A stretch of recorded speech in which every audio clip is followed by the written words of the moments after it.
All right, let's get a set up here.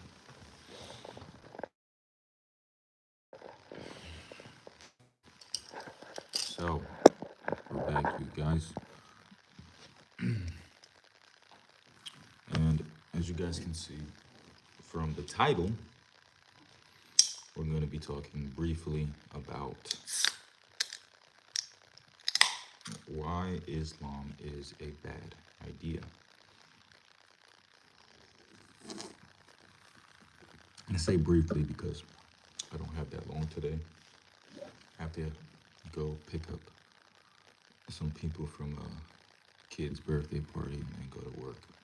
So I'm going to keep this short to about 5 main points on why Islam is a bad idea. You guys should always think for yourself, really try to think logically through things, and don't just accept what you hear from people.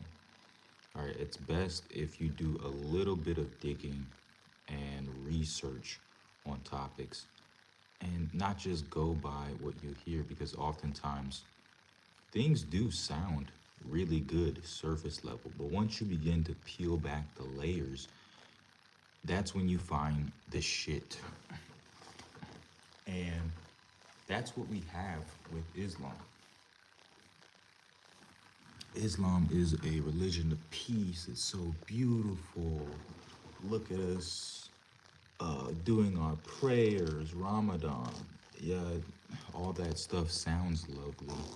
And how Islam's being portrayed today, especially in the media and on social media, is like this very inclusive, loving, friendly community, which it is to a certain extent. I will say this. Majority of Muslims that you meet are very sweet, caring, generous people. I will say that. But what we're focusing on today is not necessarily Muslim people, but the religion Islam, or I should say the deen Islam, because Islam isn't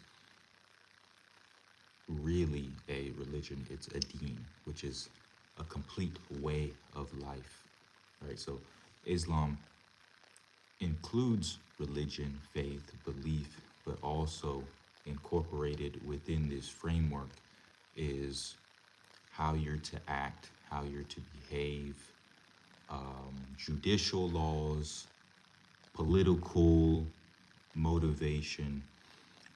It's not just something you do like on the weekend. For example, how Christians would go to church on Sunday. No, this is who you are, your complete identity.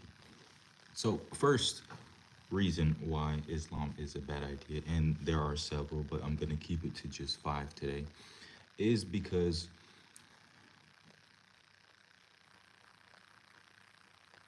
Islam says that God is the author of evil. Now, if we know basic, the basic nature of God, we usually attribute, you know, the omni properties to God, which is omnipotence, omnipresent, omniscience, right? All knowing, all present, all powerful, perfect, good. If a being like this exists and has all of these properties, they cannot be evil, no, nor can they will evil, right? Because that would be completely against its nature.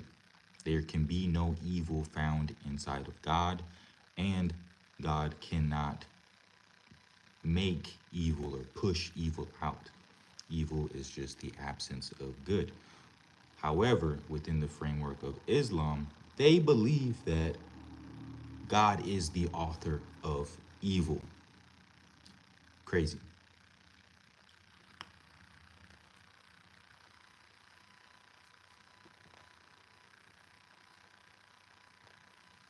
Hello, JD. And by the way, thank you guys for popping in here. And no, well, actually, yes, someone is home. Um, Sammy is right here next to me. But no, we have to go pick people up from a birthday party in a little bit. That's why this stream will be short today. Number two, reason why Islam is a bad idea: child marriage.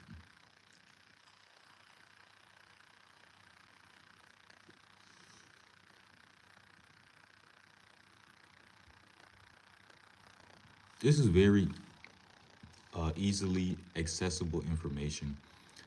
Islam does not have a age limit on marriage, meaning that you can arrange a marriage at any age, even a baby in the cradle. And yes, there are hadiths that talk about this. Hadiths are these collections of sayings and scenarios, real scenarios from Muslims have compiled over years to talk about their prophet, what he said, what he did. And these act as a way for you to emulate in your life. So, for example, the prophet said this, and therefore we Muslims do this. The prophet did this, and that's why we do this. He wore his hair like this. He had on these clothes. He prayed like this, and that's why we do that. And you get this information from the Hadith. Also, within Islamic law or jurisprudence, they don't give any age for marriage. So again, you can arrange marriages with children. And in fact, classical Islam teaches that Muhammad, he had multiple wives. One of his wives was a girl named Aisha, who he married at the age of 6 or 7. And if we're going to go accurately, she was probably 5 or 6 because of our calendar. So he married her at that age, and then the marriage was consummated at 9. These are what authentic Islamic sources say. And this is what Muslims believe, Muslims that follow classic Islam, not the modern progressive Islam that you find some Muslims following today. So yeah, child marriage, that is a real thing, and you will see in Muslim countries that they still practice this to this day because it's embedded within their Islamic laws, and it directly comes from their prophet, who they deem to be the greatest human that ever lived. So again, the prophet married a child, therefore he can do no wrong. It's okay for us to marry children. Number 3, wife beating. This directly comes from the Quran, which is the word of God. So, Christians have the Bible, Muslims have the Quran. This is their, highest authority. Nothing comes above the Quran. We find this in chapter 4, verse 34, where it talks about the process of dealing with a rebellious wife, or if you have an unruly wife. There's different steps you take in dealing with her, and the last step that you are to implement is to strike her or beat her.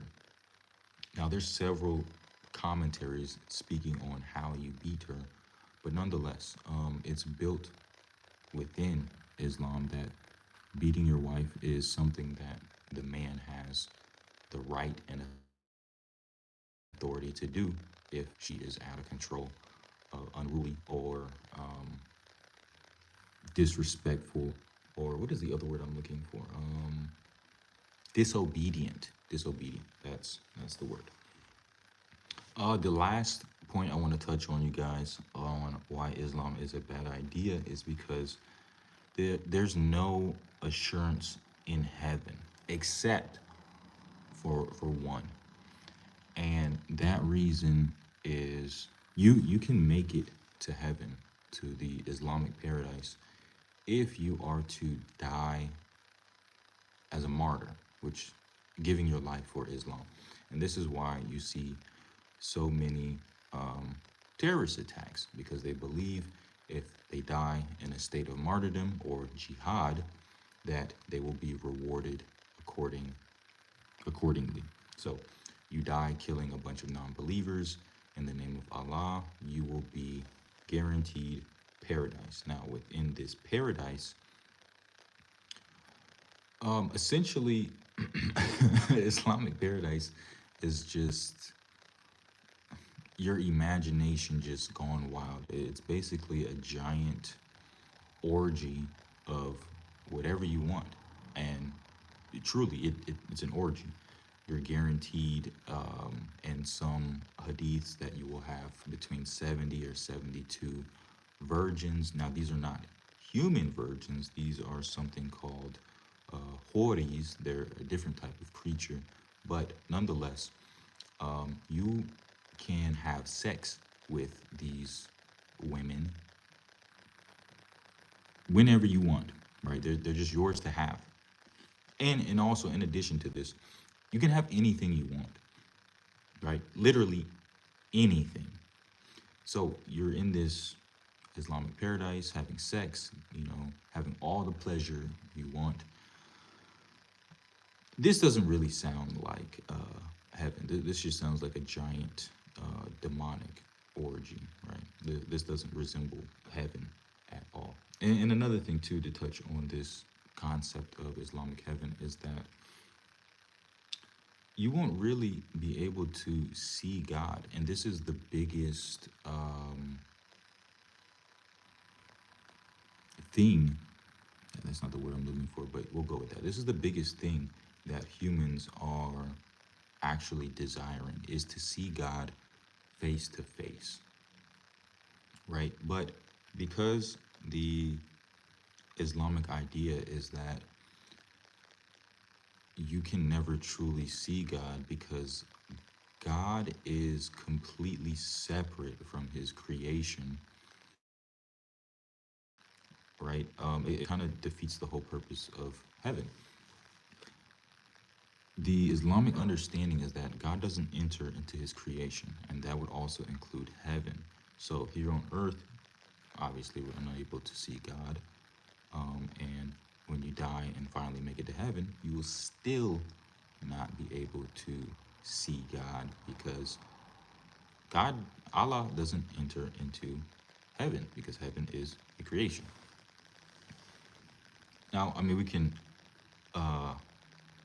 dig a little bit deeper into each of these 5 points if you guys have any questions. So feel free to shoot any of your comments or questions in the comment box. But yeah, there's many more points that we could keep going on, but like I said, I'm just going to limit it today to those 5. So again, to recap, the reasons why Islam is a bad idea is Allah is literally the author of evil. The child marriage is embedded within the Islamic framework. So is wife beating, as well as no true assurance of heaven unless you are to die in a state of jihad, and also not being able to see God when you get to heaven.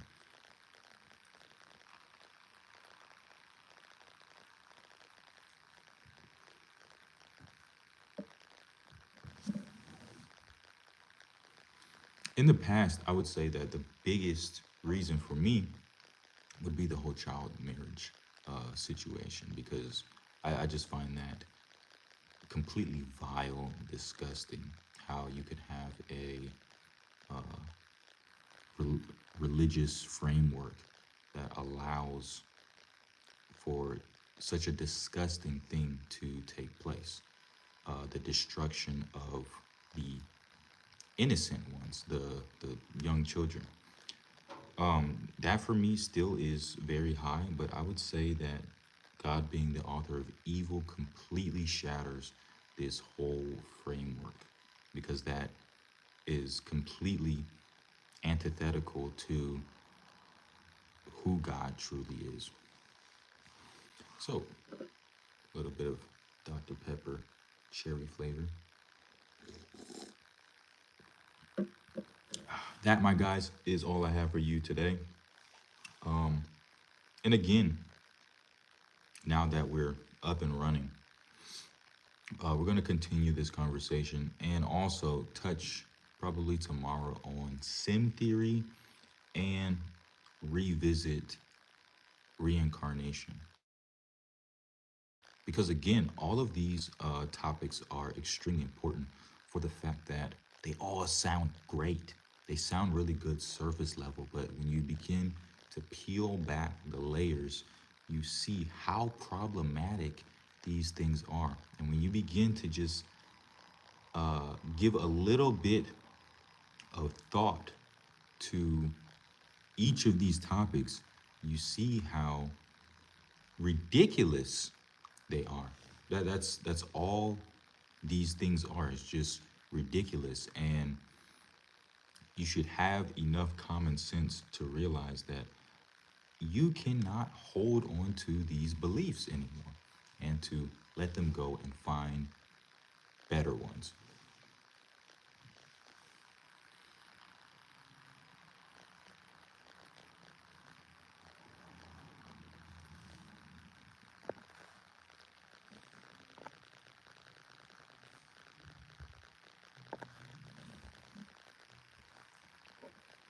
So, you guys, that's all I have for you today.